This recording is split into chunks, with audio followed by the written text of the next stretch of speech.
Okay, well, timer is almost over, so fuck it. Hi. Alright, so today we are just, I don't know, chilling, watching shit, cause, I don't know, like, I could do Palworld, but I for some reason just want to, like, relax and watch some videos, you know? Oh, yeah, that's about it, basically. Cause, like, yeah, we could, as I said last time on the Power stream, could just look for a good location for the next base, but yeah, I don't know, man, just doesn't feel like something I wanna do today.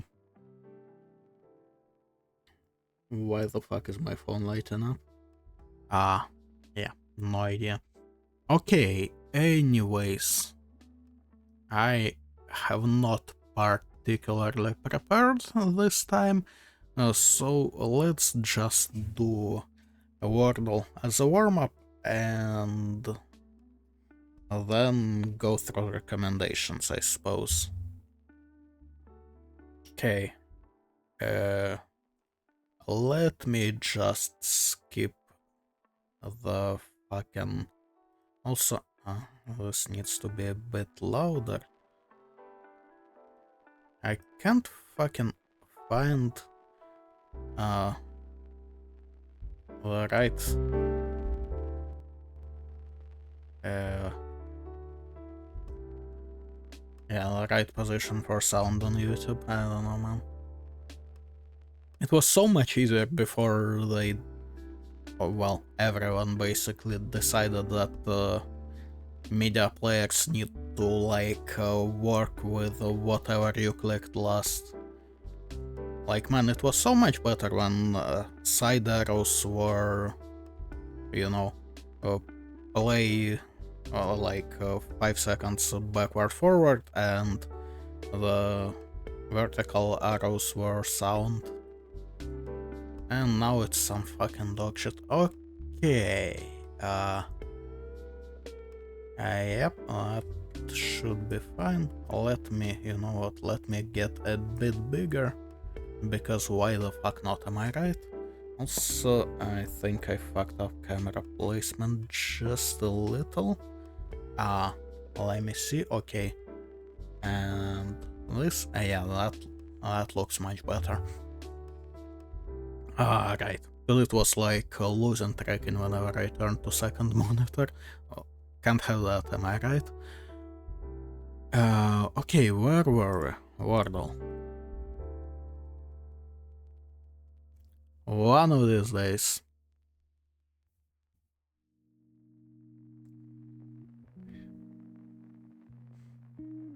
Should I do something even more stupid than my usual start?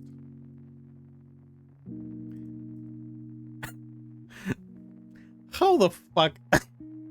uh, why does it actually work?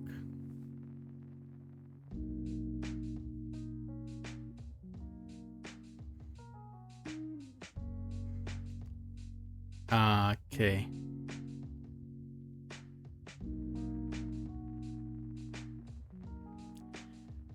I would also try Bulge, but L isn't in, and E isn't in, and that just feels like too much of a waste, you know?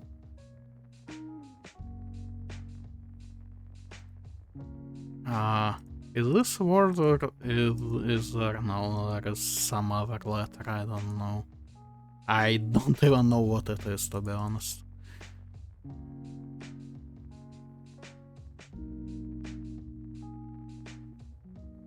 Okay, this won't be right, but let me try this.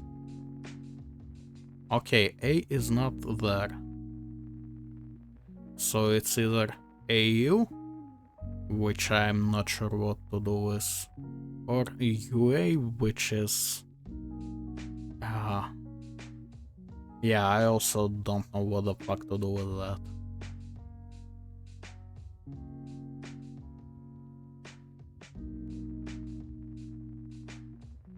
Okay, let's try with AU. Audio. Should I just check the position? I don't know. Yeah, fuck it, let's.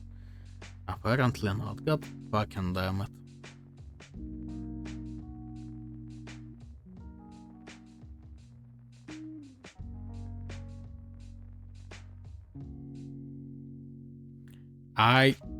Thing is, I can't think of anything. I can't even think of like the first letter for this dog shit.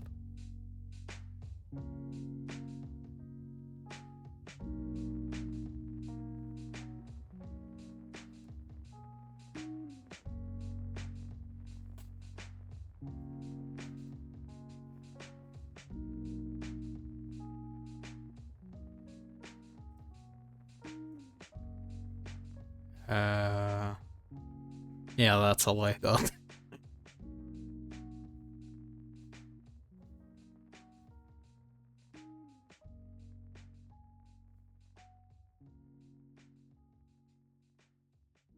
Okay, fuck. Well, this does not work at all. So, I think at this point best case scenario is just to try to filter out as much letters as I possibly can.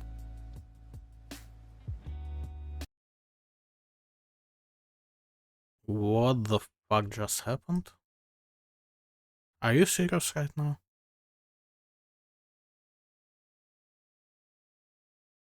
Apparently you are.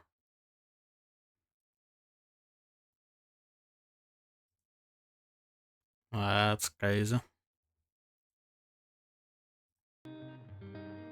Okay, whatever. It works. Shit.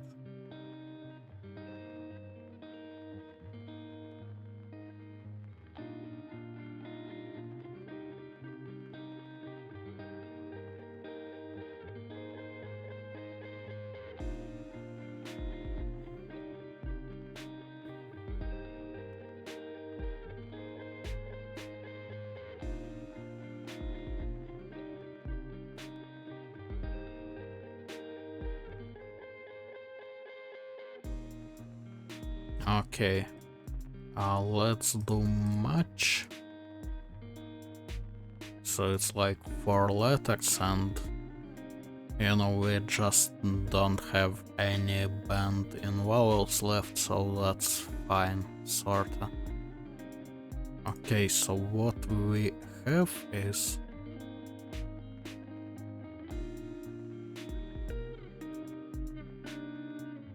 right.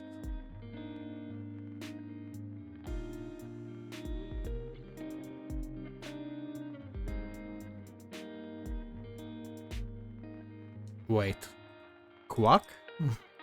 Okay, I would not even think of it ever without a C. Fucking hell, man. How am I even supposed to get this? Holy shit.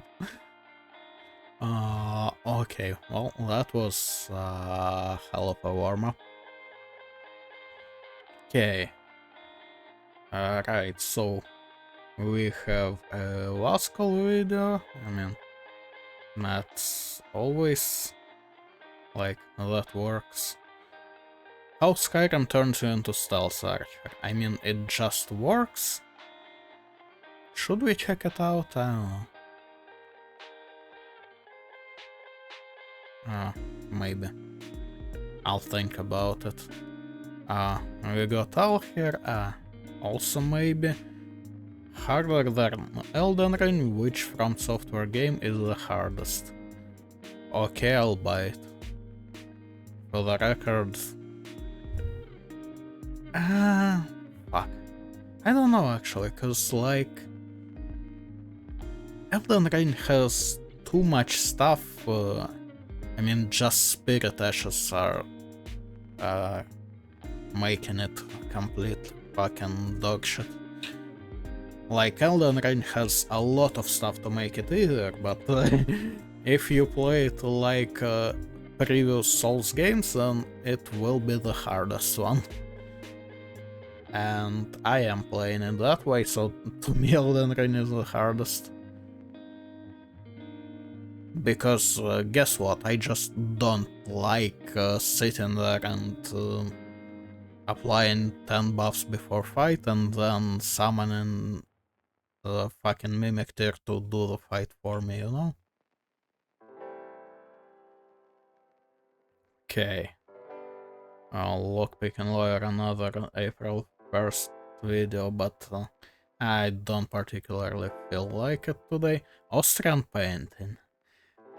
Oh yeah, that would be fun. Maybe not, but also I opened Alo already, so there will be some Austrian painting going on, huh? Okay. Oh, what else? What is below? Even Soren doesn't know. Well, if Soren doesn't know, I can live without it as well.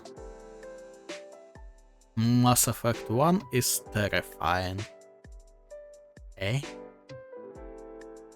Okay, I'll have to buy it. 1 hour of Salmonella, no ads, quiet intro, outro. Okay, that just sounds like a dick move to make something like that.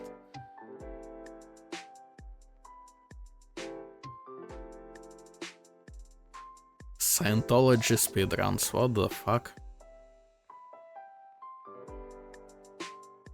10 stages of Skyrim player. I see a bow already. Although who the fuck uses Orel's bow? Okay, so as a judge I did seen that. How broad is your knowledge? You know what, fuck it, maybe. I have a lot of maybes here. What in the hell is this Uncanny Valley case? Elden Ring glitchless speedrun. Should we just straight up watch 1 hour of speedrun? I don't know, man, like, I don't even know the strats. I won't be able to, like, add anything to it that feels like a shit idea. We lost this. The villain archetype modern games can't handle. Why is Artorias a villain? I mean, I suppose he is like an antagonist technically, but how the fuck is he a villain? Okay, let's shit on this.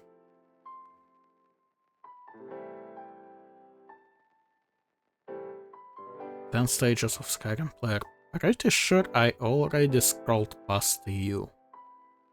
Yep. Well, if YouTube insists.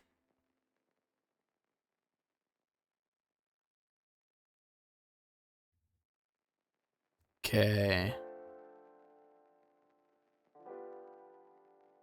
Discard status stereotypes. What the fuck is that?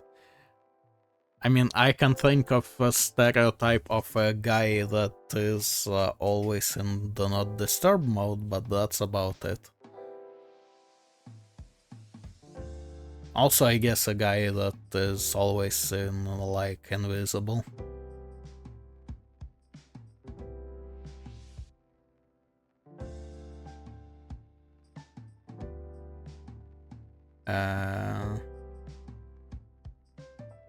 Okay, well, I guess this will do for now. Alright. Well, let's call this another warm-up. Funny inventions. When were sunglasses invented? 12th century, 11th century people. Those 12th century? Seriously? It just somehow doesn't quite feel right, you know? So, like, we could have... I could have had aviators in KCD? Is that what I'm saying? That would be fire. were invented in 5000 BC, people in 499 BC. A blanket Yep. lift bar that keeps your feet cool while you sleep. Devils love this cool trick. I mean, like, it's not. How should I put it? It's like, I get the point, you know? I don't see why you would need it instead of just sticking your foot out, but like, I get the point. As someone who's always hot. Yeah. Great little device in case of earthquakes. I highly doubt these were invented for earthquakes. Man-made earthquakes. What is the worst invention? Okay. TikTok with 58%. Okay, versus cigarettes, guns, small talk, and homework. God damn, man. Tough competition. I love democracy. The person who invented homework was an Italian teacher named Roberto Nevilis. He invented homework in 1905 as a punishment for his students. Now You that idiot. makes sense. I'm sorry, what? When was running invented? 1748. Running was invented in 1748 by Thomas Running when he tried to walk twice at the same time. Electricity. I mean, why? Okay, why does that description actually make so much sense? Is invented, people. How will we measure it? Science. The what? Slimacophilia is a rare paraphilia in which the subject experiences erotic gratification when falling down the stairs. There's a thing for everything, isn't there? Ouch. What the fuck? So aside from breaking your neck, you're also gonna break your dick, huh? I'm not even surprised. Anesthesia was invented in 1846. Doctors in 1845. Hey, take a punch to the face. A South Korean company I mean, created better than nothing, huh? the Revenge Speaker, a wall-mounted noisemaker that helps you deal with noisy neighbors. Bro is living in 3025. All the stuff which falls out of this wrap, he eats in a new wrap. But what if the stuff falls out of the new wrap? Is it just Well, the new wrap is a taco, so like, you know, I feel like it's kinda easier. a continuous cycle? In 1898, Nikola Tesla once tricked an entire crowd into believing they could control a toy boat by shouting commands. He had in fact invented radio control and was piloting the boat himself. When was scuba diving gear invented? 1943. People before? It was definitely heavier back then because they were Well, actually, it would be like a bell or something like that, so yeah, heavier.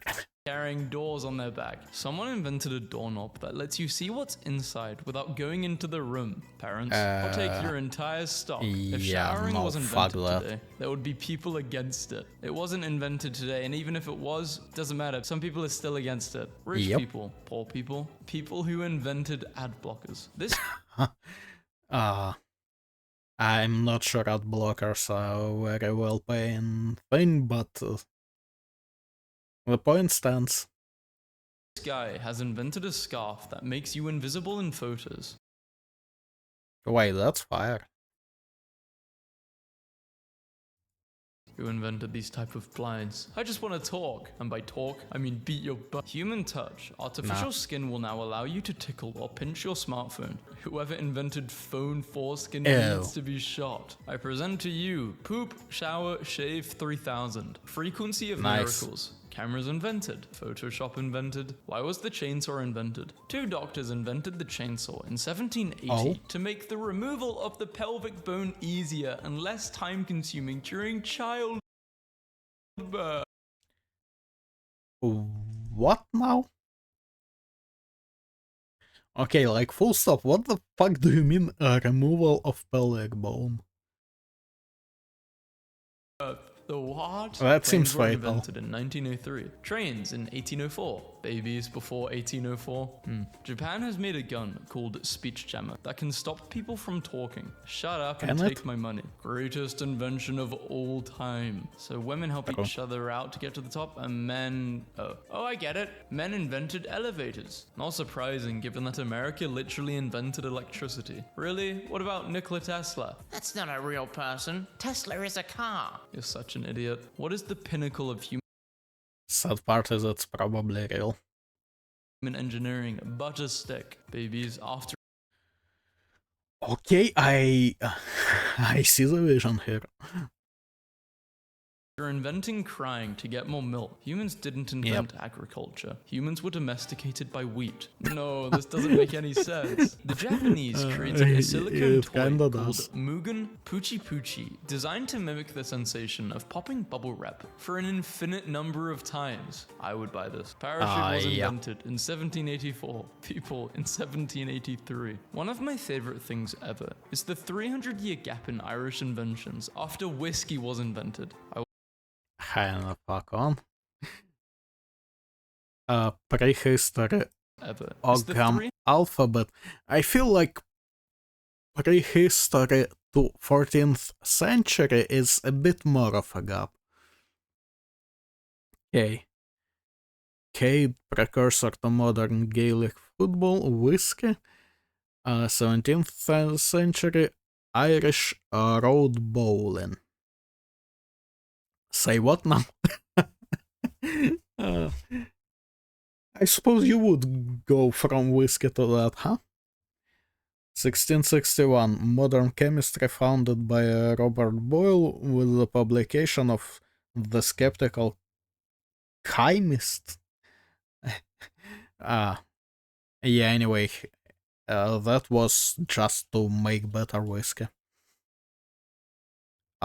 Boyle's Law discovered by the same guy. Chocolate milk. Okay, I am... I don't really know. Help me out here. Does chocolate milk help with the hangover? Cause I feel like we are getting a pattern here. 300-year gap in Irish inventions after whiskey was invented. I want to thank Google, Wikipedia, and to whoever invented copy and paste. Thank you. When you realized that the shovel was a literally groundbreaking invention. Time is real. Time is an illusion of the mind. Time was invented by clock companies to sell more clocks. A Japanese professor has invented a lickable screen that lets you taste various flavors of food. We are never catching a break from a pandemic at this rate. Scientists invented a bracelet that converts stress to energy. Me and the boys. We need to yeah, I need one of those. invent technology that's never been invented before. An actual quote from her. It's like she's 5. Look what I invented. That's the best thing since ripped up bread. The motorcycle was invented in 1885. People in 1884. Kicks nuts for gearing. In 200...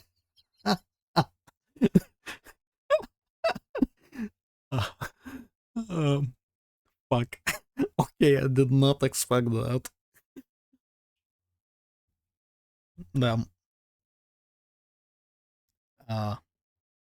Makes sense though. Although it would be like a short range.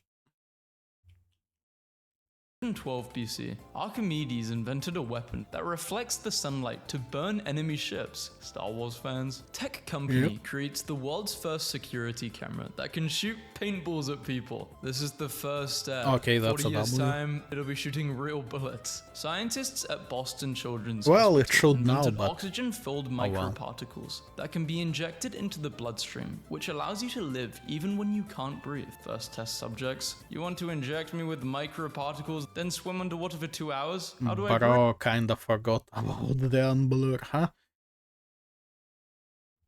Okay, oxygen-filled microparticles that can be injected into bloodstream, which allow you to live even when you can't breathe. breathe. Research scientists. Alright. That's the neat part. You don't. Thanks. I enjoyed that. I I'll don't know which pass. of them old idiots invented popcorn ceilings, but this generation will make sure that never sees the light of day again. It's so ugly. Soup was invented in 1927 by Okay, I John get the Soup point. when he wanted to drink a chicken. Scientists have developed the first telescope contact lens. This lens is capable of zooming your vision to 3 times. All we asked for was to exit YouTube while playing music. Real. No, okay, but that is cool. The guy who invented the first invention also invented inventions. When was gaming voice chat invented? Life before it was invented. It's just peaceful, no arguments. When was incognito mode invented? I'm pretty sure text chat existed before that, so nope. December 2008. People in 2007. The invention that truly swept the nation. Panasonic Nice. created a fridge that drives to you when cooled. How people fixed light bulbs. Does it sound too fat if I say I need one? Before Isaac Newton invented gravity. Musical chairs was invented to teach us about the inevitability of death and how the lacking of a moral compass ensures one's survival. Invention of archery. Man, I really want to stab this dude, but he's way over there. The invention of the word boob. He is speaking the language of gods. Huh.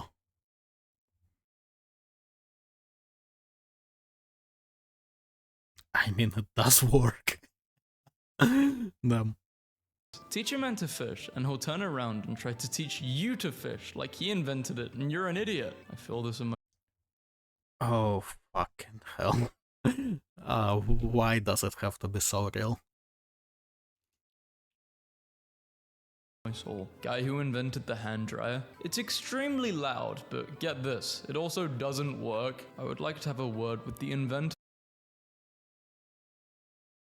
Okay, why is that so true?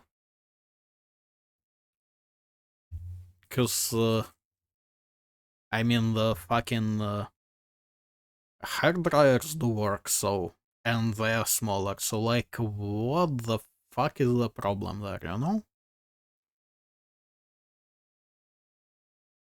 Of this nonsense. It's the order of mankind's accomplishments that fascinate me. In 1969, we put men on the moon. In 1970, we put wheels on luggage. Quartz clock.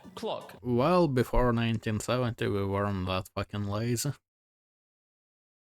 Sundial. Atomic clock. The whoopee cushion was invented by a 14-year-old Roman emperor who used it frequently on guests. He was assassinated by the time he was 18. Artist makes giant lifelike tarantula pillows so that you can cuddle spiders while you sleep. Doesn't seem that lifelike, you know? I mean, like, it's a cool spider plush or whatever, but how the fuck is this lifelike? Wouldn't get this, but hey, you do you. Slingshot that shoots machetes. Why? Because screw you, that's why. The invention of knocking. I'm gonna punch your house until you talk to me. Before the invention of the light bulb, people slept an average of 10 hours every night. Before the invention of Android, most people slept at night. Young inventors create a device that converts noise to electricity. That one girl in class when the lights went out. And then along came Zeus. Someone invented a leather coin purse that doubles as a self-defense weapon. Houses were invented 11,000 years ago. Just People 11,001. Mom, can we get food at McDonald's? No, we have food at... where? This robot. I mean, something tells me they didn't have McDonald's, but sure. A robot will feed you tomatoes while you run.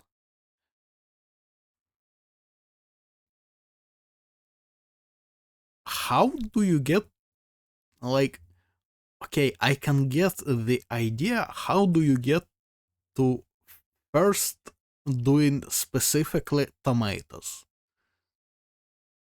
will feed you tomatoes while you run. Finally, whoever invented marriage was creepy as hell. Like, I love you so much, I'm going to get the government involved so you can't leave. Without doubt, the Okay. greatest chew toy ever invented. Lonnie Johnson, inventor of the Super Soaker, was awarded $73 million in unpaid royalties 21 years after inventing it. What a sight. Nice. It's the Aztec Empire. They invented whack paddles, which they used to whack Spaniards. Didn't work as well as they hoped. The invention of money. I want your stuff. It's mine though. What if I gave you a hard circle or a long paper? The stethoscope was invented because the inventor felt uncomfortable placing his ear on a woman's bare chest to listen to her heart.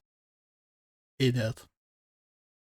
What a gent. Pigeon footprints looked like airplanes long before airplanes were invented. I suspect pigeons Kind knew of. about airplanes and probably are holding other secrets to inventions we have not made yet. I like the airplane theory. They can fly as well. They understand the laws of physics. A new dog poop disposal system that fills dog poop bags with helium to float them away forever. And it just randomly pops in the sky and lands on someone's house. Wireless zipline. Well, I mean, you don't have to keep selling it, you know? I was already in.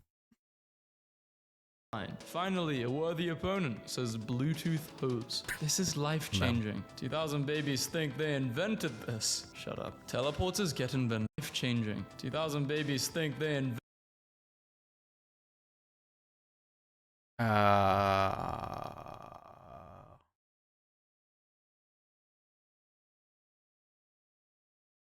Oh, okay.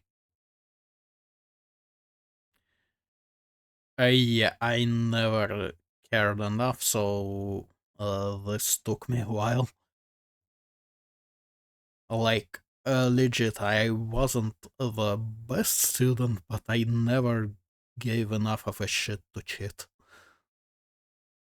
Invented this. Shut up. Teleporters get invented. Yay, I can see my friends faster than normal. Yes, I have done nothing but teleport bread for 3 days. Nice. I bet if we melt Both? a horse, we could use it to stick stuff to other stuff. Dude, is everything okay at home? Nope. Probably not. Let's figure out what wasn't okay at home. When was glue invented?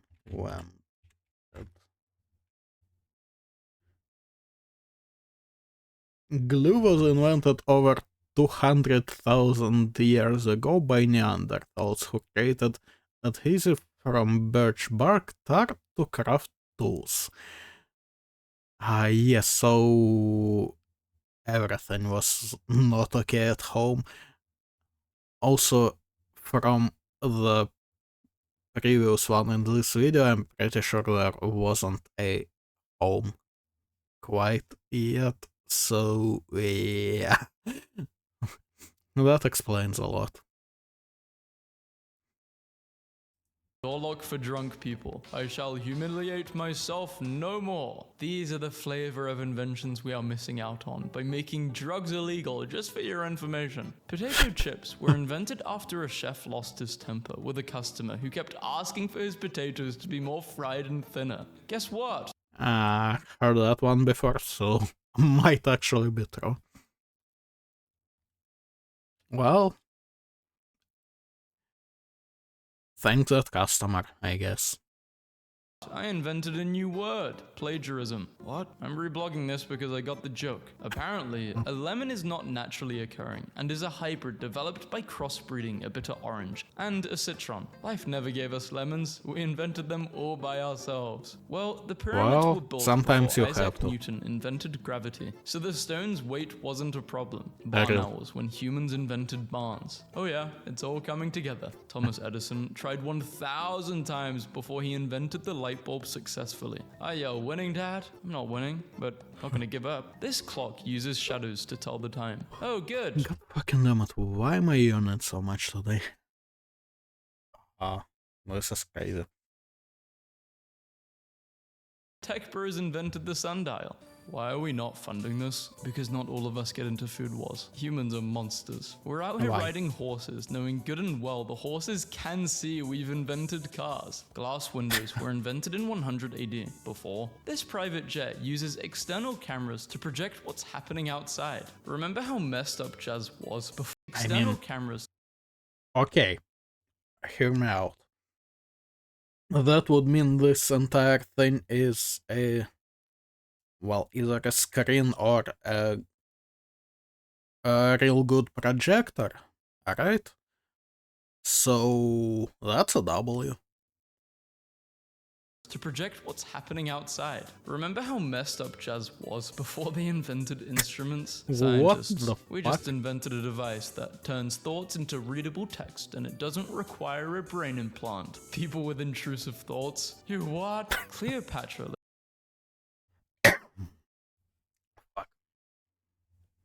Okay, and also my throat is getting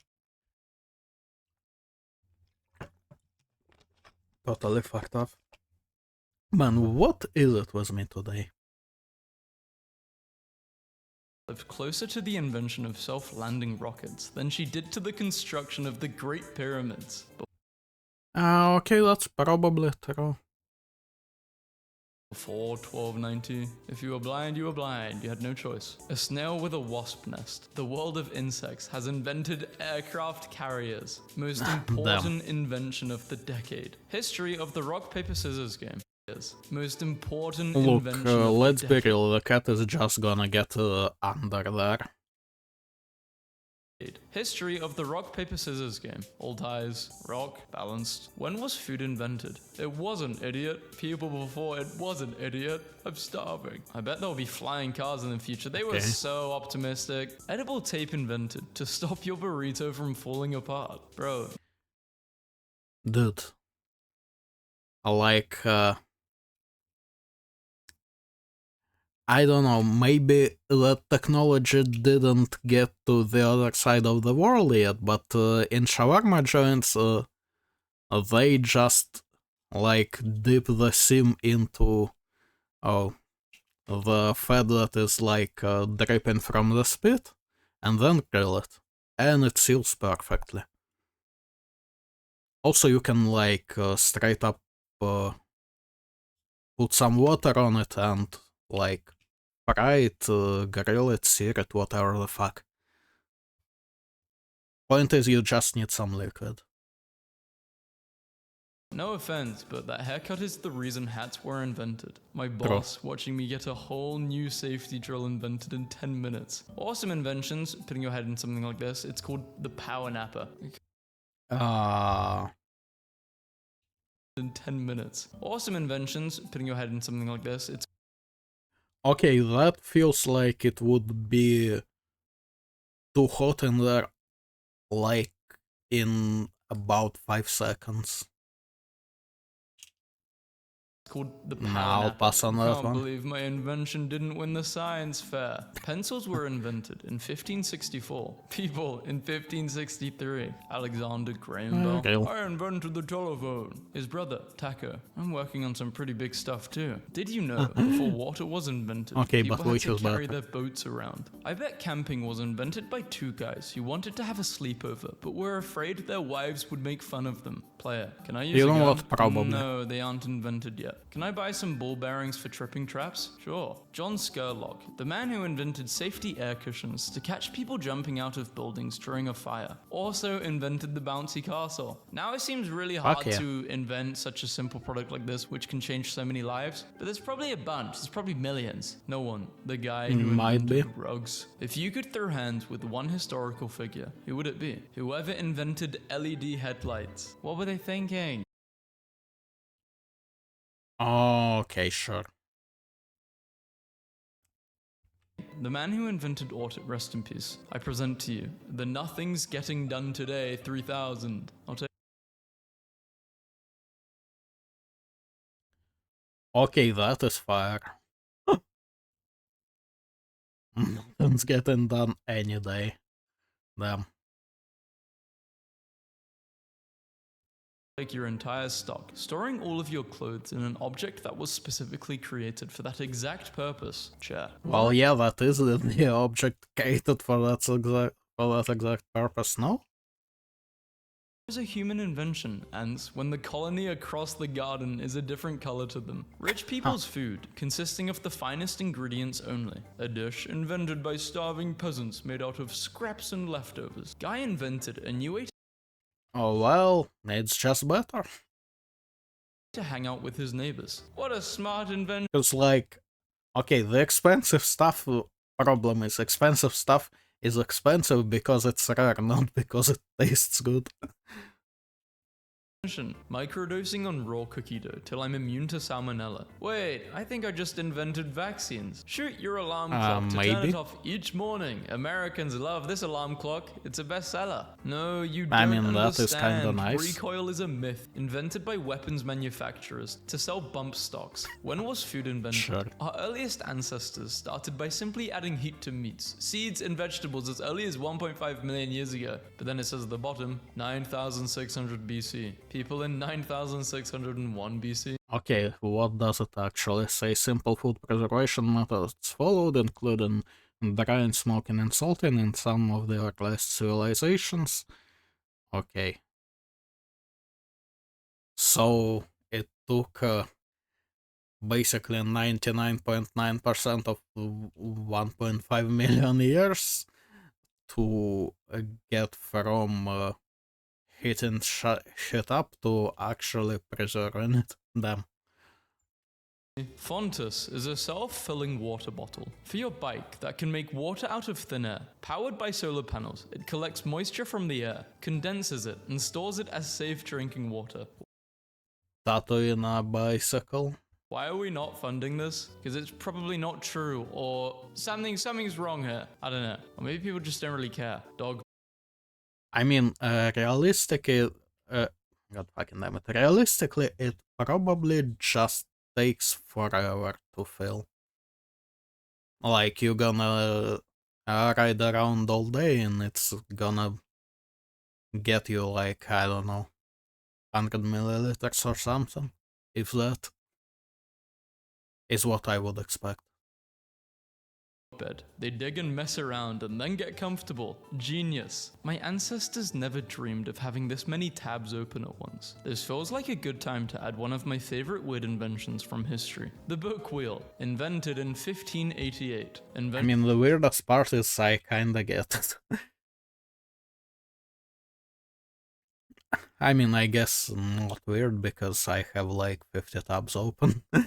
Invention of fishnet stockings. Fisherman 1. Help! I got caught in the fishnet. Fisherman 2. Is it just me or is Dave looking a little hot? No, Dave is definitely being hot right now. Imagine being so cringe that a meme was invented specifically to attack you. Damn. Nobody. Some French guy in 1724. I put the bread and the eggs together. Wait, Hogwarts was established in the 10th century, but sinks were not invented until the 18th. So how did Salazar Slytherin mark the Chamber of Secrets with a form of indoor plumbing, which would not be invented for another 800 years? Looks for historical inconsistencies in a book about wizards. A 25-year-old Well, Roy yeah. L. Eller invented Why smart wouldn't gloves you? that can convert sign language movements into audio speech for his 6-year-old niece, who was born deaf. Apparently Michael Okay, Jackson that's kinda invented cool. the finger heart sign and he invented curtains. Yep. What didn't he do, actually? He could walk into a room and make people faint. There are currently more than 250 people frozen in the hope that one day the technology will be invented to revive them, which will extend their lives. They're trying to cheat death. Interesting. I just invented some earrings for you, Sips. Oh god, I'm a simp for crying. And you don't know why I cried. Frog facts. Frogs were invented in 2005. Kinda useful Originally at least, created huh? for government surveillance, they were later phased out for birds. Most frogs have telekinetic properties and can bend reality to their will. So then why did they get fired? Why were they phased out? I mean, that would I don't think explain birds a can do lot, that. actually. Frogs eat bug. A V-shaped bed, created in 1932, provides perfect support for the body at every point, promoting better rest. I would agree with this. Okay, maybe at the time this is what it was advertised as, but I'm sure if it was better than our traditional beds, this is what everyone would be using now. And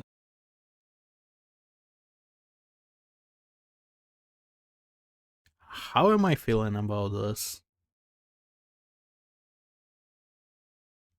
Because, you know, I feel like it would kinda suck, but I also, like, I see the point in this, you know? It's also smaller, so it'd be cheaper. Wait, maybe that's right. It's more expensive, you get a normal bed? Big Bed does not want you to know about this. Computer scientist who invented cut, copy, and paste dies at age 74. I remember when this came out, this was a sad day. Did you know marshmallows exist because of sore throats? For centuries, juice from the marshmallow plant had been used for pain relief. In the 1800s, it was mixed with egg whites and sugar for children with sore throats. The recipe was so tasty that people made it as a treat called marshmallow. Okay. Nice. Right. So that was this. Now, how Skyrim turns you into stealth archer. It all starts with the begin tutorial section. True enough. The kill animation when camera follows the arrow adds to the rewarding system. I mean, like, I don't know, fuck it, let's not watch this, but like, it's just too good. You just sit down and you one-shot stuff, and that's it. Like, what the fuck else do you need?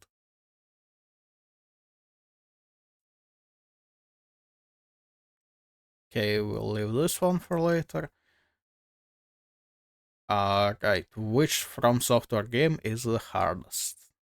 Ranking every FromSoft game from easiest to hardest. The easiest is clearly the Demon Souls remake from Bluepoint. All of these enemies are super slow, and the AI makes their movements predictable and abusable. Not to mention magic builds completely break the game, though that's not too different from most of the titles on this list. Sharing spot number 2 is Dark Souls 1 and Dark Souls Remastered. As we know, shields and poise can trivialize all combat in DS1 variants, but when you combine that with the simple enemy and boss design, these games are not too tough to get through. The Prepare to Die edition ramps up the difficulty a bit purely due to its clunky performance and noticeable spike in difficulty for the DLC bosses if you're running through this for the first time, landing at its spot number 3. Number 4 has to be the original Demon Souls. Like, I'm not sure about the difference. Haven't played Prepare to Die in a while, I guess. I mean, it does make sense for DS1 to be low just because it's, old.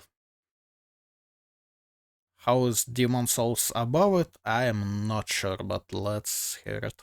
Again due to the clunky feel and terrible camera. The bosses are still just as easy and gimmicky, but something about playing this ancient relic feels a bit tougher than some of the other games that were developed later. Okay, here's where people might start to get mad, because for number 5 we have Vanilla DS2. This game is still pretty dang easy considering the... Honestly, Vanilla DS2 was like, straight up easier than DS1, I would say. I don't know, I played it at launch. I don't remember the exact numbers. I do remember that most, as in more than half of the bosses I killed in one try, so yeah.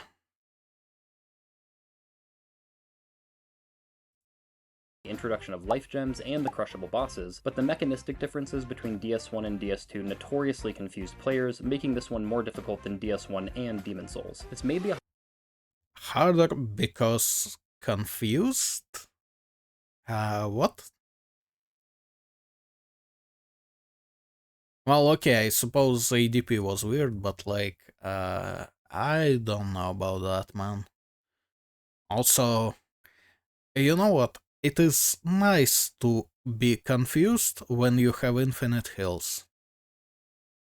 hot take, but the number 6 spot goes to Elden Ring. While this game has far more bosses, many of them way more difficult than the likes of DS1 or DS2, the open world lets you overlevel to your heart's content, and the introduction of things like Spirit Summons and Ashes of War can also trivialize a lot of battles. Okay, don't hate me, but number 7 is DS2 Scholar of the First Sin. I know, but the enemy placement and the DLC make this version just that much harder than some of the other titles. Don't act like you haven't been a victim of the gank squads. Moving on to the more challenging titles, and we have Dark Souls 3 and its DLC in slot number 8. This is specifically due to the fast-paced combat that made the game feel a lot more like Bloodborne than Dark Souls at times, as well as a couple of specific bosses that had parents asking players why they needed another new controller when the Ring City came out. I'm looking at you, Midir and Gale. Speaking of Blood, I mean, haha, but Uh, I don't know. I feel like DS2, like DLCs are kinda harder than DS3, mostly. Mostly because it's janky, I guess. Like, it's in the same way as he put Demon Souls, like the original one, above Dark Souls 1. You feel me? Its ultra-fast gameplay and necessity for player aggression landed at spot number 9. While a lot of games have taken a page from Bloodborne's book over the years, this still remains one of the more challenging titles, especially for seasoned players who are used to the much less responsive circle strafe style of combat. And finally, we have not only my favorite FromSoft title, but the hardest one they've ever released, Sekiro. No builds, no grinding, no summoning, just pure skill and fortitude are what's required to get through this reimagining of Sengoku era Japan. Oh, and Emma's Okay. Yes, but you can spam the parry button, so not really? Yeah, I don't know about this, man. Like, I... Mm, I would maybe agree that Sekiro is one of the hardest ones, but it's mostly because, I don't know, man, I'm just not really feeling it, and I never was such a big fan of Paris, but like, it's not that hard. I feel like I have gotten through most of that game without actually getting good, you know? So, nah, can't agree with this.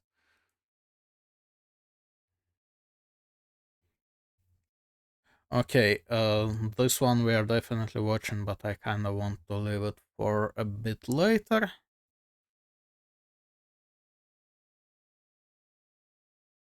Okay, let's quickly check this one. 10 stages of Skyrim player. Hey, you. You're finally awake.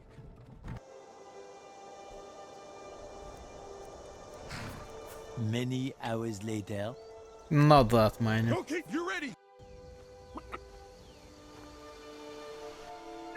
That is a mistake.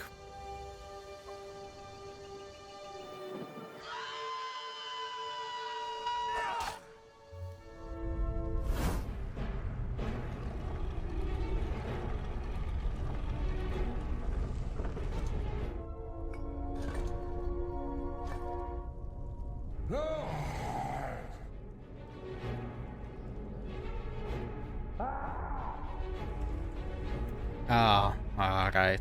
I don't know, man. Fuck this. I I don't get it. Okay, some weirdest broad knowledge quiz. Sure, let's do that. Hi, and welcome to another Quizamp quiz. Would you say that you have a broad general knowledge? Well, let's find out, because in this quiz, Probably we're not. going to cover a whole range of topics. If you're a regular viewer, just skip to the start of the quiz. If you're new here, well, welcome. Let me explain multiple choice rounds. Give Okay. I yourself am 2 not a points if you regular got the viewer, correct but answer let's before I skip. give you the options, or 1 point if you need the options. If the scoring for any of the rounds changes, I'll let you know before we play. So let's play round. Which Brown is the best-selling author of the Da Vinci Code? Your options: Dale Clive or Brown, some? Dan Dan, Brown, or right. Robert Brown. The answer is Dan Brown. Singer-songwriter James Brown was widely known by what title? Okay, no man, fuck this noise. This is too brown. I don't know, man, it's just stupid. Fuck it.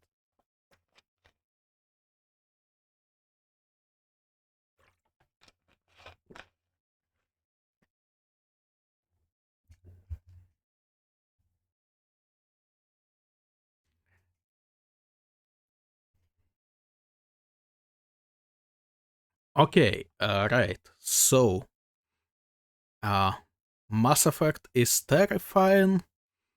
I just saw this and like, what the fuck? Why?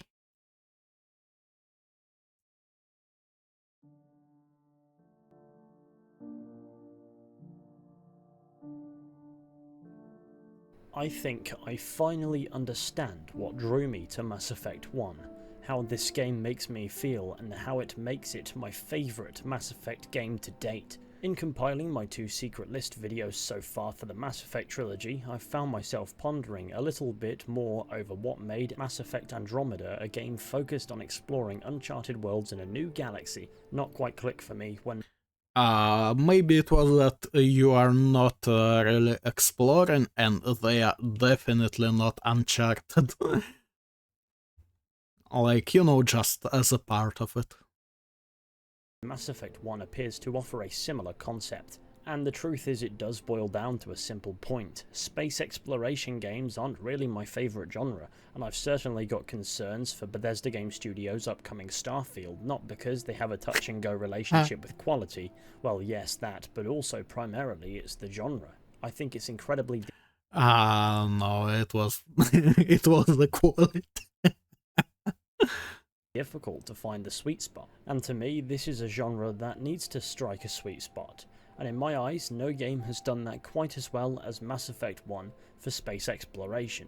Don't get me wrong, this doesn't mean every game that could hit this sweet spot needs to be the exact same, a carbon copy of one another game after game, whether in the same franchise or just a different game that falls under this category. That I was just looking at just be no different from the modern footage AAA and fuck, games. it looks I find old. that titles in the science fiction / science fantasy genre across the spectrum of mediums of entertainment often struggle to distinguish themselves in the department of individuality. It's a section of movies, TV shows, books and video games where the old reliables will always come to mind first and typically reign supreme. Whereas plenty of new attempts at capturing the magic of galactic exploration will simply go forgotten. For such a curious idea, one that's played on the minds of humanity for a long time, the question of what could be out there often doesn't get entertained in entertainment mediums quite as satisfyingly as you'd hope. Why is this? Okay, Well, okay. if you were to compare, say, Star Wars or Star Trek to a new franchise like Starfield that we know nothing about, the differing medium of movies and TV shows to video games is not lost on me, don't worry. The former are pre-established universes with decades of world building and lore that allow you to immerse yourself in those experiences easier because you know there's something actually out there, and the new release of something within that franchise doesn't need to provide anywhere near as much legwork and context to establish this as a new franchise might. And space is the ultimate nothingness, the absolute pinnacle of negative space, and there's either something or there isn't. It sometimes contradicts Space is a pinnacle of negative space. What the? I don't know, man. That just sounded crazy. entertainment to provide a realistic expression of what's out there. This leads to 2 key routes products in this genre take. The Star Wars route, where it has space elements but it isn't sci-fi remotely, and every planet is inhabited by something and it isn't about exploration, but certainly makes for entertaining fantasy. Effectively the space opera route. And then you have the space exploration route, as seen in many video games such as No Man's Sky and others, where there's plenty of nothing but not enough of something, if that makes sense. To vary. Yes, yes it does. Oh, what a way to put it. Goddamn.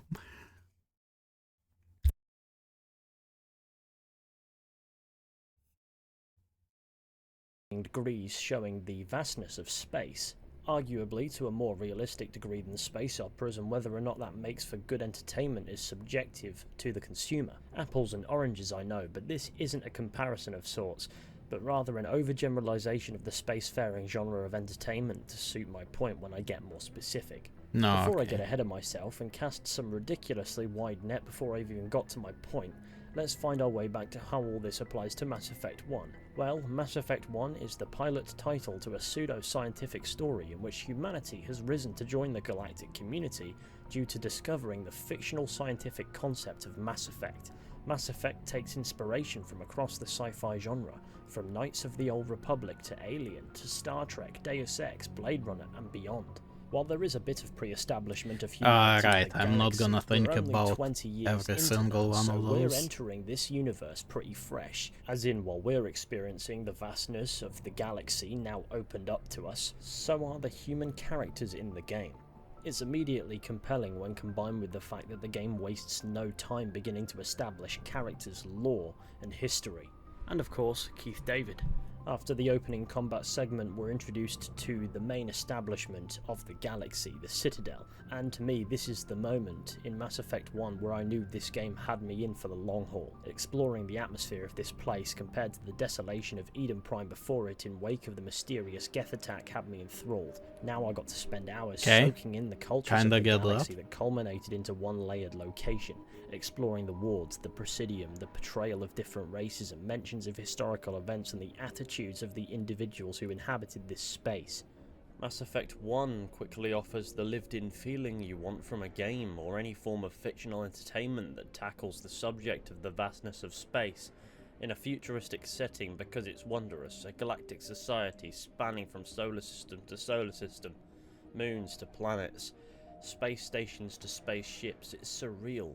A concept that blends society on Earth with the societies of other fictional sentient species from across the galaxy, and shows that coexistence, the good and the bad. Mass Effect is aware of its newness and works immediately to establish a layered, deep lore that gives you an entry point to the overall universe. Humanity are relative newcomers on the galactic scene. We are newcomers to the world, so some of the blanks don't need filling right away to keep us hooked, because in a somewhat contained fashion we're already relating to the game's depiction of humanity. This is somewhat of an open experience, and you can take off aboard your ship, the Normandy, surrounded by your crew from various backgrounds, interact with said crew aboard your ship, and then go on adventures across the Milky Way. Sometimes this takes you to very much so inhabited lived-in worlds and places with stories to tell of their own, but Mass Effect 1's master stroke in this department came from the planets you could visit that didn't tick these boxes. Emptiness. There are plenty of planets and moons in Mass Effect on which nothing is going on. Sure, there's always at least something to do to validate being on the planet within the confines of simple mechanics and the odd side quest, but besides that, some of these planets are lifeless, uninhabited world spaces, and yet they still have tremendous character, and that only adds to the game's own charm. Whether it be an icy planet, a rocky one, or one overpoweringly lit by a nearby star, the worlds that provide this but I don't know about calling it a character, but sure. feeling of loneliness best are the ones that typically don't host any form of life to remind you of just how big the galaxy is, and that makes it quite terrifying.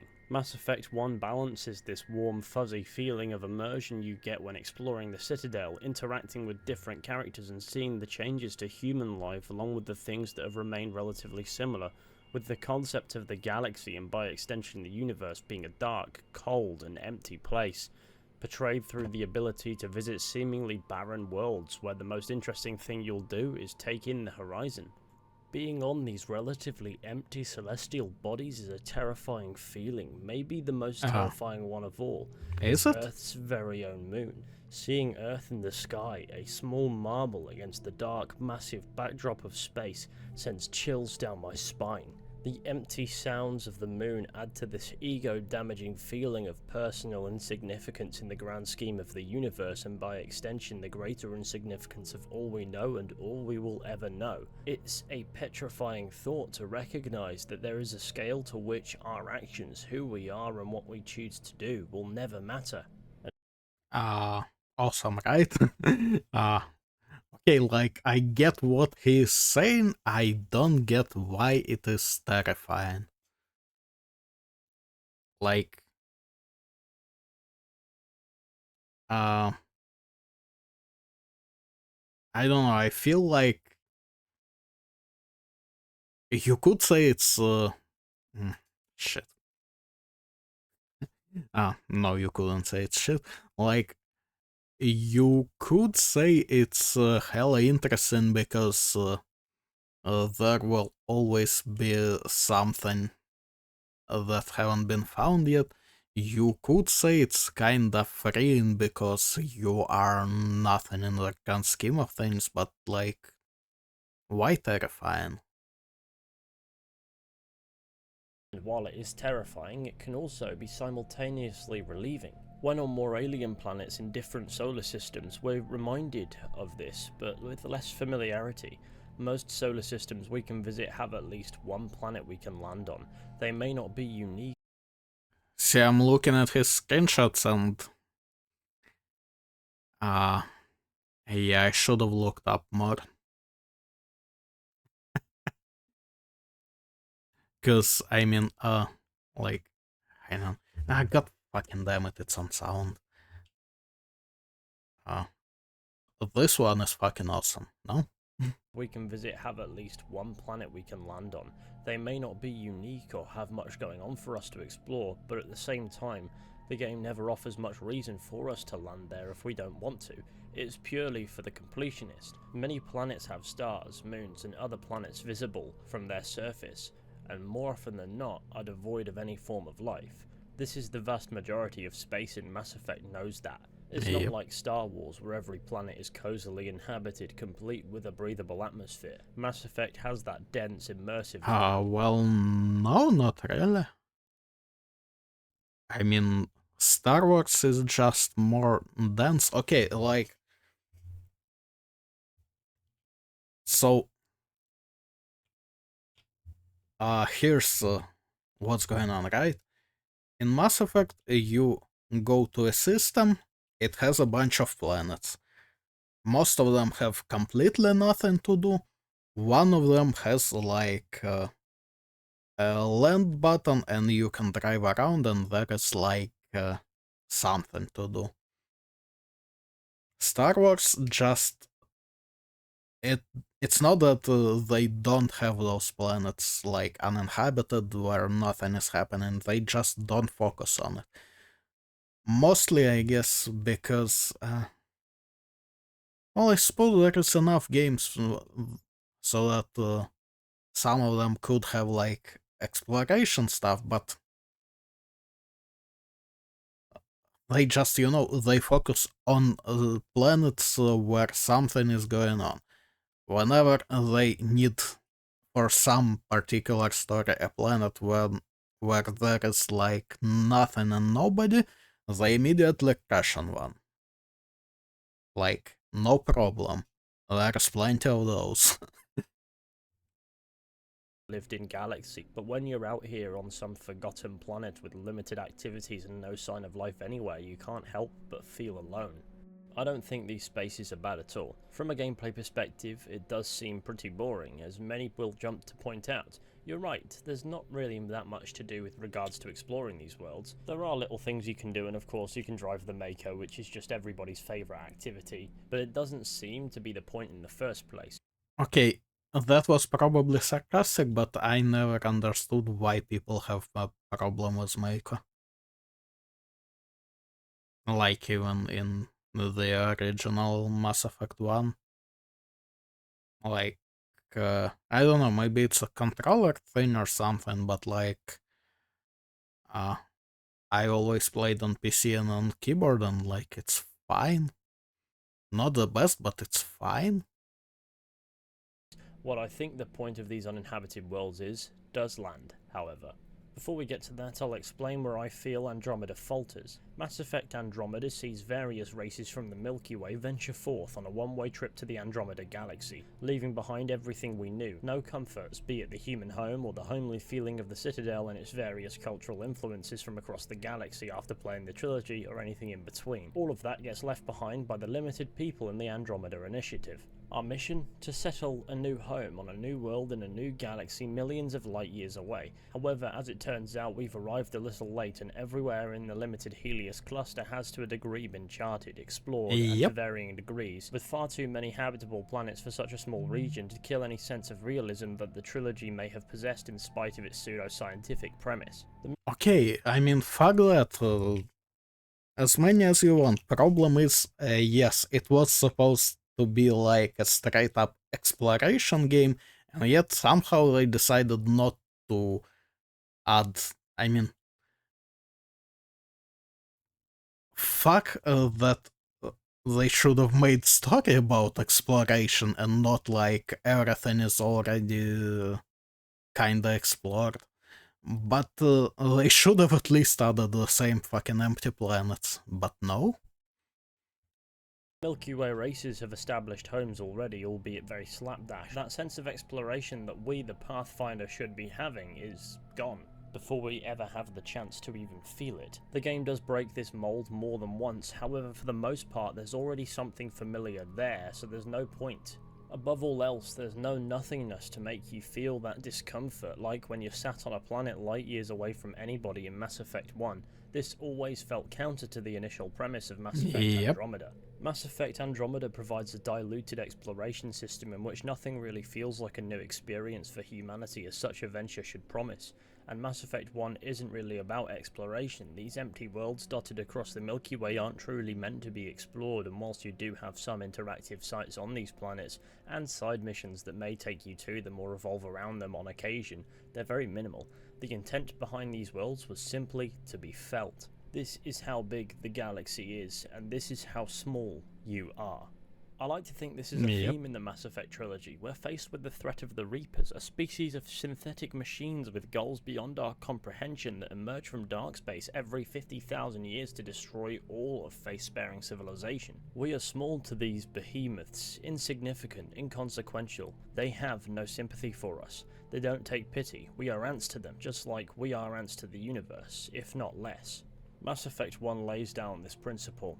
We get to soak in the lore before being unleashed on the galaxy to explore at our own pace. Visiting these places certainly feels like a must to take in the overall atmosphere of the game. Whether or not we take the time to take in the petrifying reality of our existence is up to us. The game doesn't force us to spend endless time exploring barren worlds. We have to make the choice to find a lot of these Yet worlds somehow and I decide always how do. long we want to stay, and we can leave at any time by simply pressing a button and returning to the comfort of the Normandy.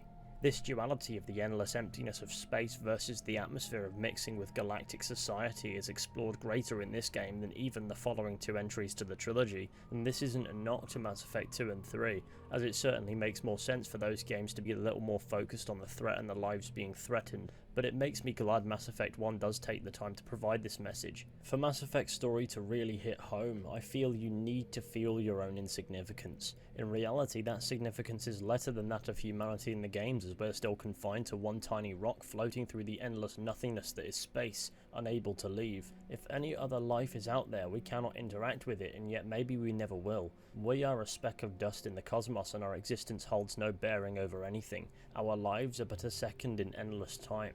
All we know is here, but all we know will one day no longer exist and leave behind no evidence that it ever did. It's a cold, terrifying feeling to be so redundant no matter what you do or don't do, and the Mass Effect Bro is getting a bit Lovecraftian. trilogy's story off the back of this hits home even harder.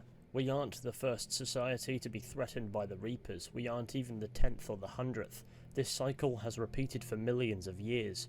While Mass Effect fills us with its lore, the narrative's context, and gives us the opportunity to gaze upon the horizon on lifeless planets, we form a greater understanding of just how minuscule Commander Shepard's odds are at defeating the Reapers and saving all any of the characters in these games have ever known. Mass Effect is one of the few space opera style experiences, if that's the correct way to describe it, that actually provides a sense of scale. And so I finally understand what makes Mass Effect 1 stand out, even amongst the Mass Effect games, but more broadly amongst sci-fi space adventure games. It offers both reality and fiction. The reality is, no matter what's out there, the universe is defined by its emptiness. But when we're immersed in all of the information this game gives us about I the guess lore, it could the use cultures more of of that galactic emptiness, huh? society, the characters, places, the history, we don't feel that emptiness, but yet we can always go out into the galaxy, find an empty world, land, and come to terms with our own unimportance. In reality, we on Earth can't bring ourselves to fathom just how empty the universe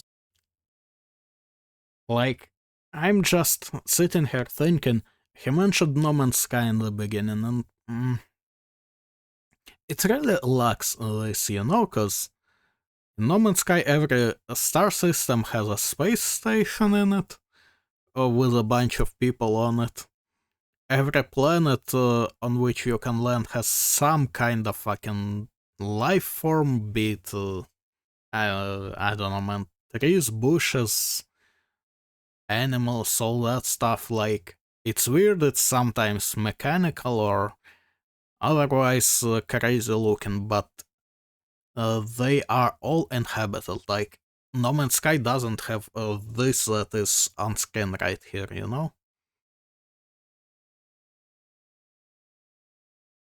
Kind of an L for No Man's Sky. Is truly Now because that I all think we've about ever it. known is our lives and the world that enables us to live. Our technology can't take us as individuals somewhere to really appreciate how dead the broader universe is. We have no reason to feel that truth. Even if aliens are out there somewhere, the universe is lifeless and we are the outliers. This is what a game like Mass Effect Andromeda needed to show us, both sides to the equation.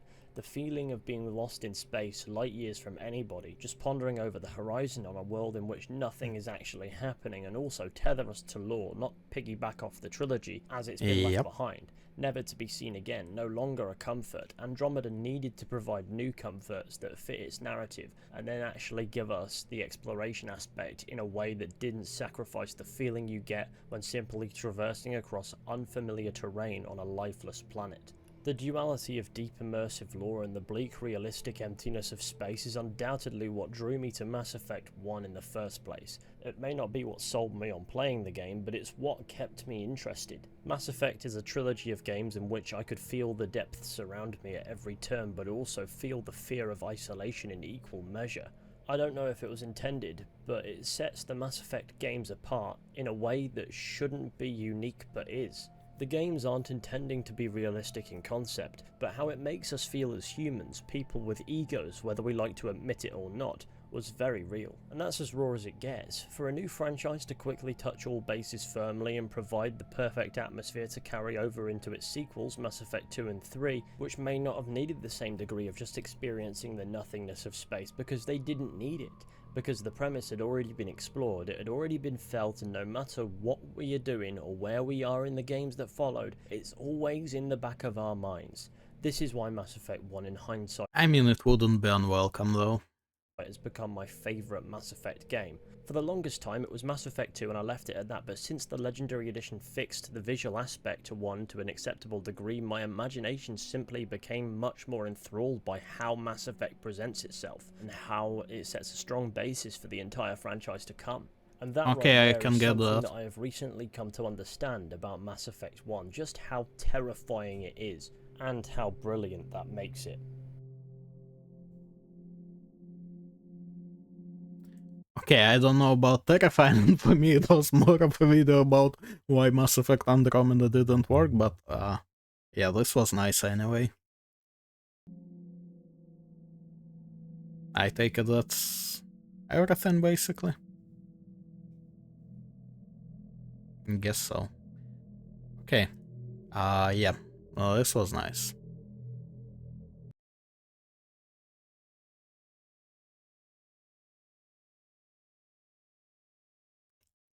Alright. So, this video now. The villain archetype modern games can't handle. I got debated by Artorias being here because Artorias is not a fucking villain. So, yeah. Possibly a good job. Let's see.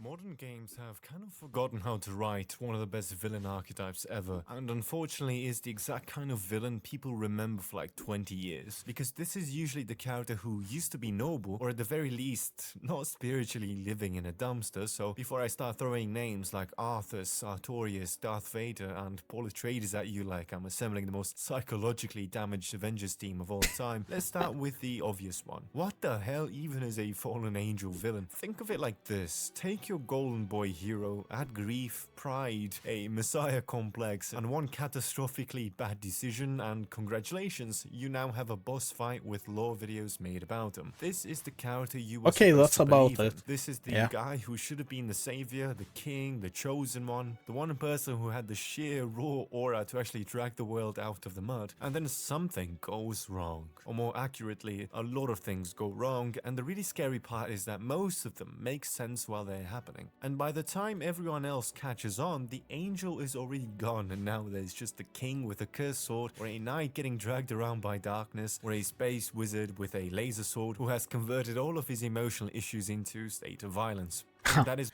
See, I still have a problem. Like, why is Artorias in here? Because, like, okay, we take Arthas, Vader, Paul Atreides, whoever the fuck. Yes, that is this single archetype. Artorias didn't fall, shall we say. He just, like, wasn't good enough, you know? So it's different. Like, we are talking about guys who decided they needed to do something extreme and kind of fell off the deep end, right? Arthurius simply was like doing what he was doing, like nobly, generally, and then he was just too weak to defeat Manus, and that's it. And then he basically got corrupted, and now he's a mindless husk. Like, it's not the same kind of fall, you feel me? why they work. You know who they were, and now you mourn what they have become. That's the wound they leave on you. And modern writing kind of hates that wound, because once the villain starts Okay, making maybe too in that much part. sense, now the story gets uncomfortable, and the hero can't just be morally correct by default. The audience might start agreeing with the villain about the problem. Once that happens, the writer has to actually do something terrifying, which is think. So let's start with Artorias, because Dark Souls is unbelievably mean about this. Many of you might not be aware, but Artorias is one of the cleanest examples of this whole thing, and he never talks, which honestly makes it worse. Artorias is the mythic knight, the Abyss Walker, one of Gwyn's 4 knights. Basically, the medieval superweapon Gwyn points at anything dark and scary, because he, much like every deeply normal father figure in this franchise, is absolutely terrified of what humanity might eventually become. More or less the knight you send in when the basement starts whispering back. So Artorias Yeah, that's about it.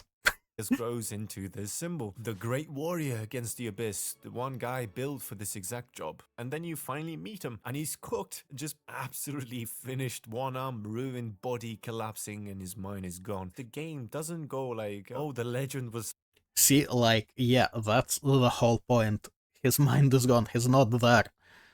So, if it's not him, he's not in this archetype. This is dog shit. Fake this whole time. No, he really did go into Ulasil to stop the spread of darkness, and then he failed. Badly. The hero designed to resist corruption gets consumed by the exact thing he was supposed to master. And the part that makes Artorias amazing is that even in his failure, he is still noble. That's the poison. His final meaningful act is protecting Sif, this big wolf with a giant sword in his mouth. He gives up what he has left to save his companion, and then the abyss takes him anyway. So when you fight Artorias, you are not really fighting a villain in the usual sense. Dark Souls rarely does that. You are killing the ruined remains of an ideal and watching a legend rot in front of you. And then Dark Souls twists the knife again because the world keeps the myth. Artorias is remembered as the knight who conquered the abyss and saved Ulasil, which is a lie. You did that, the player did that, I did that, but the world preserves the legend because it's cleaner. Much easier to believe the great knight triumphed than to admit your greatest hero got swallowed whole and some weird undead drifter had to clean up the mess. So more like some guy from another time came here by being dragged by the bad guy into this like earlier time on the timeline. Yeah, just Sertorius fucking won, come on. Artorias becomes even more tragic because the truth of his fall is almost too painful for the world to tolerate. The story has to lie about him to keep him beautiful. This is such a good version of this archetype because it understands something modern writing often doesn't. The fall does not erase the grace, but more often than not, it makes the loss unbearable. Now Arthas, my favorite character of all time, this is for the guys who have not watched my videos yet. Arthas is probably the best gaming example of the fallen angel because Warcraft, back when it still occasionally remembered that characters are more interesting than cosmology charts, understood one crucial thing. You have to let the audience live inside the logic of the fall. Alright, listen close. A magical zombie weed is spreading that makes people zombies. The city's infected and the people are not undead yet, but they will be soon. And Arthas looks at the city and decides it has to be purged before the scourge can claim it. This is written like panic, duty, pride, fear, all in one, desperation, all crashing into each other at the worst possible second. His two friends, Uther and Jaina, I don't have time to explain them, watch my other video. So they propose another way, but Arthas looks at both of them and basically goes, great, fantastic. They don't propose another way? I don't know, maybe they like expanded it in WoW, but like originally in Warcraft 3, they don't propose another way, they just go, what the fuck, no we can't. Either of you have one. Arthas is horrifying because you can follow the reasoning. And then Warcraft does something even meaner. It makes you do it. You don't watch the culling happen from a safe distance. Oh, no, no, no, no. You click the citizens. If you remember, if you've played Warcraft 3, you know what I mean. That is incredible writing, because from that point on, Arthas is basically building an entire worldview around the need for Stratholme to have been worth it. Once you justify that moment, every future compromise gets easier. Burning the ships, taking Frostmourne, all in the name of finishing what you started. He becomes the Lich King because Stratholme teaches him that if you're willing to do the unforgivable for the greater good, then eventually the only thing left is the unforgivable. And that is why Arthas hurts more than a lot of modern villains. You watch a protector convert his love for his people into permission to destroy them. Now, Darth Vader, because obviously... Okay. More or less? I don't know, doesn't seem quite, doesn't sit right with me, still.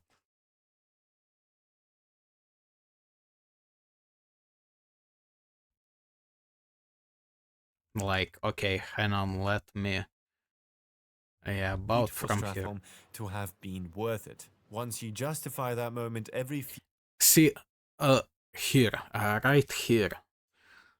Like, it's not, I don't think it's about Stratholme being worth it.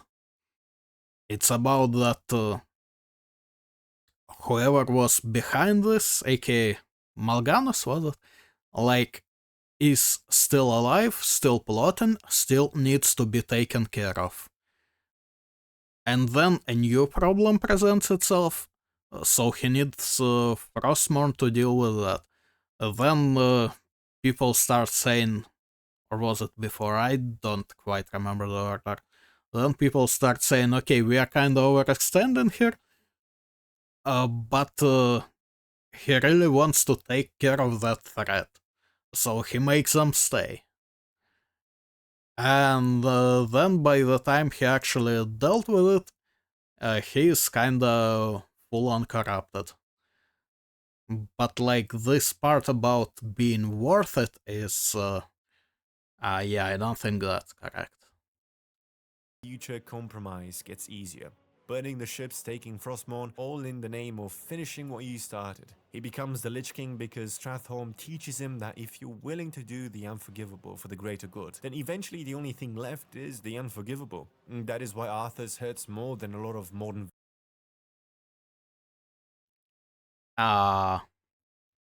What does that even mean?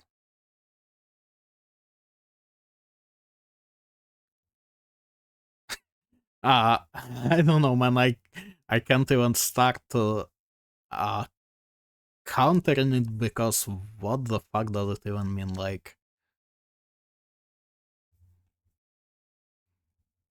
No, sometimes you have sometimes everything goes according to plan and sometimes it doesn't. Like, what do you mean only unforgivable is like, what?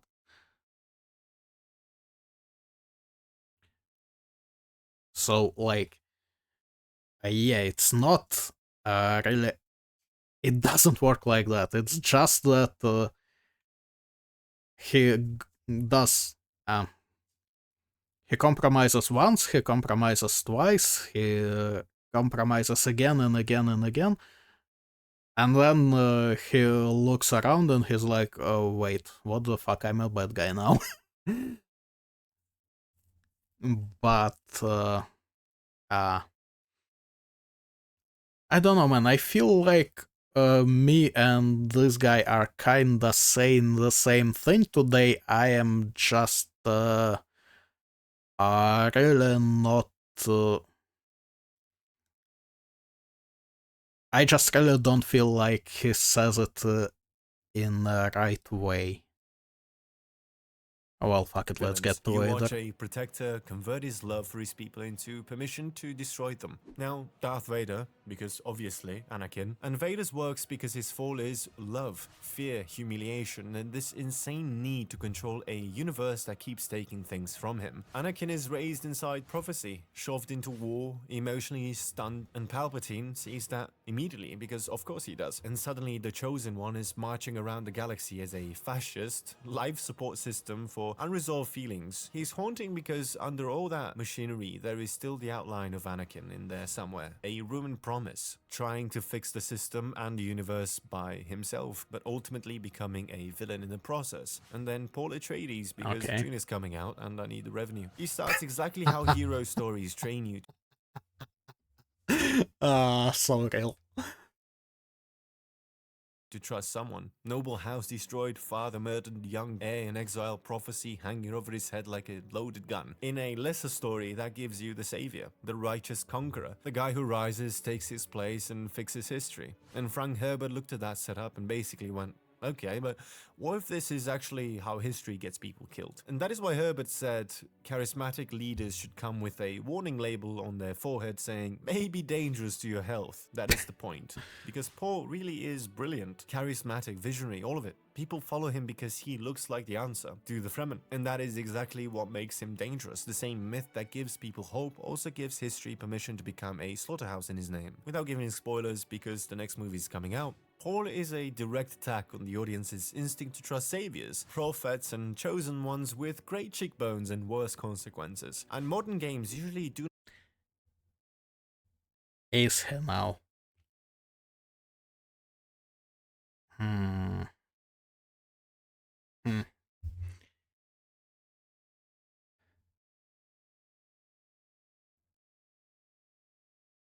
I don't know. It feels very specific to me, so I don't like the generalization. I suppose. Like Dune is generally a very specific story because they have the fucking Bene Gesserit who basically designed the Fremen society around the myth that they will someday need for uh, just some or just one of theirs to take control of them. Then Paul is basically a guy who knows like all possible futures, and so he always knows what he needs to do to what end. I don't know, it's like, it's not exactly about a general charismatic hero. You feel what I'm saying here? Like, when you have a prophesized great hero, it's not always that prophecy is specifically made to make whoever believes in it obey. not have the spine for this, because once you write a fallen angel properly, the whole story gets harder, the villain starts making too much sense, and the audience starts sympathizing. So a lot of modern stories panic. They don't want the villains to have an argument. Artorias, the world lies about him because the truth Okay, is too this painful. part is... Arthas, one atrocity becomes the excuse for the next. And Vader wants to choose love where love is forbidden. And Paul Atreides, Timothy Chalamet. And that's all I had to say about him. That is why these characters survive though, because they wound you. The monster is built out of qualities you still recognize as human, even admirable. Duty, love, faith, vision, responsibility, none of it disappears. And once you've seen that written well, a lot of modern villains just start feeling like a guy in armor yelling about destiny until you hit him enough times to make him go away. Thank you very much for watching. If you enjoyed the video, don't forget to... I mean, I feel like you are still getting that it's just the question of those guys that were like way back then. We only remember the ones that worked, right? Yeah, man. I don't know. I feel like I spent this entire video just shitting on it. Immediately see my first point in the comments. Artorias is not a villain at all.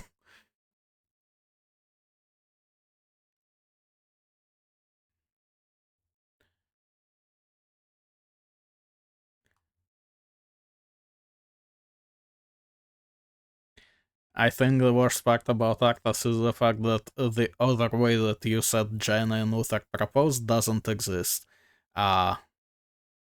Yeah, it doesn't, and they didn't propose it. They just said, nope, not like this, and fucked off. Right, well, okay.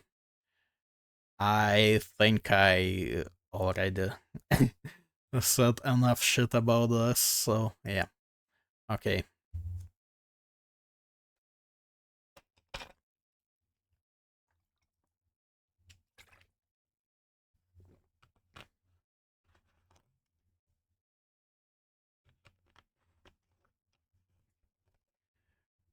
Right. Soren still doesn't know. I just don't feel like it's a good React content, you know? I will probably watch it by myself, though.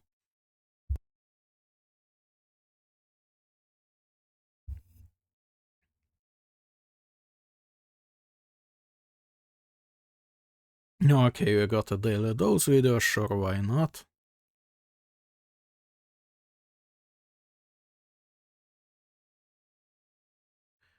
Why Jacob is the worst squadmate in Mass Effect trilogy? Because he is fucking boring. Seriously, that's it.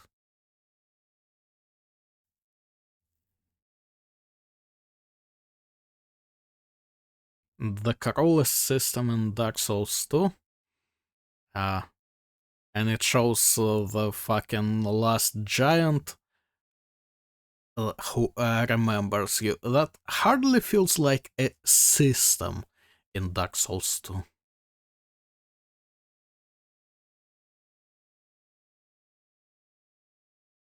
Combining a reversed From Software boss into one awful fight. Okay, we got... let's see. This immediately doesn't make a lot of sense. Like, okay, we have Ancient Dragon. His problem is the AoE is way too big. Godskin Duo.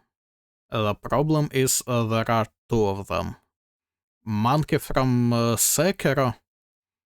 I don't know, like, he's just kinda hard. The thing at the bottom, I don't know. Covetous Demon. Like, okay, Covetous Demon is immediately... and also Elden Beast, but mostly Covetous Demon, is immediately like a different kind of bad boss, because those have some kind of like thing that makes them hard to fight and maybe doesn't feel entirely fair, alright? problem with Covetous Demon is he doesn't do shit.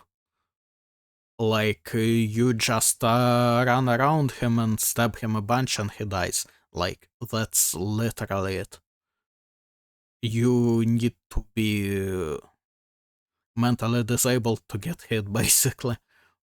Or you need to just not give a shit because, oh well, he hit me, okay, I just keep stabbing. Kinda same with Elden Beast, like, there's not a lot going on. Who the cat is, I'm not sure.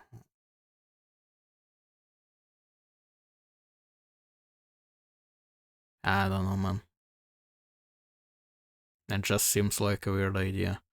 How to always win Game of the Year. Parent Sex Open World UE5. Can we please stop with the parent? Like, it's getting old by this point. Please fuck off. Skyrim's encounter system is really weird. Huh.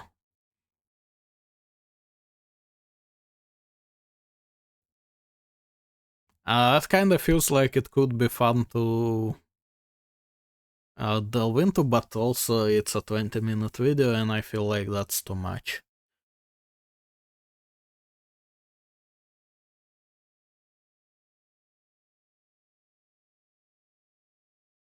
Also twice in 3 lines. Nice. House of the Dragon official teaser. Okay. I mean, I would say that it can't be as bad as Season 2 because it was a straight up filler season, but yeah, I am too old and experienced to say that like ever.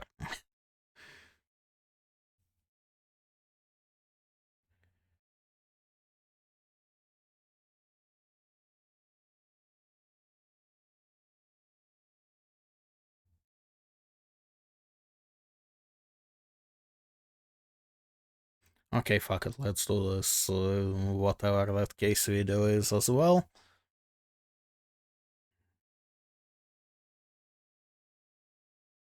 Okay, alright, and that will probably be enough for today. Hello everyone, this is your daily dose of internet. This is why Hi. you should never celebrate early.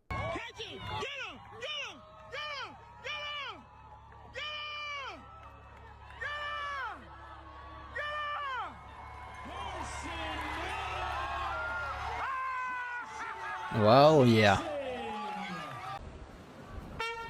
Bro just decided to stop. Nice. Finally. I really have to use the bathroom. This height illusion is kind of crazy. What the fuck? Ready? Go.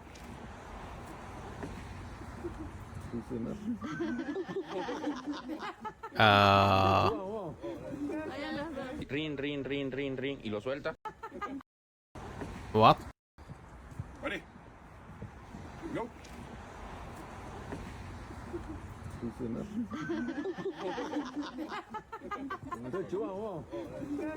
Okay, I don't get Rin, it. rin, rin, y lo suelta.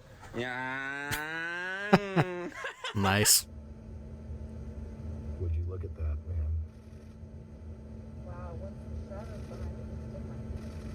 Wow. Okay, sure. Praise the sun. This guy created a robot that makes you stand on Lego. Okay, that's evil. We got 3 Waymos that think the light red. Look at this. We can't even get around this. Well, that's great. Get out of the way. Oh.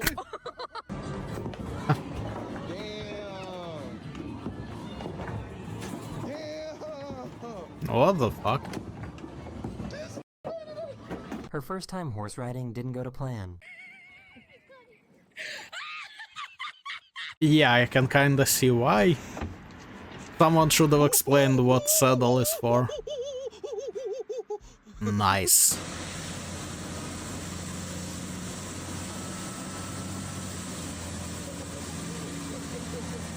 Poor guy thought he was Yep. getting a free hug.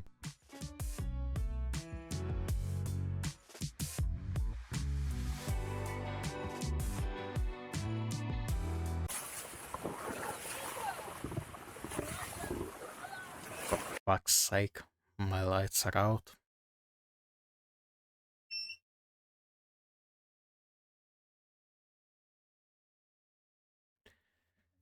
Ah.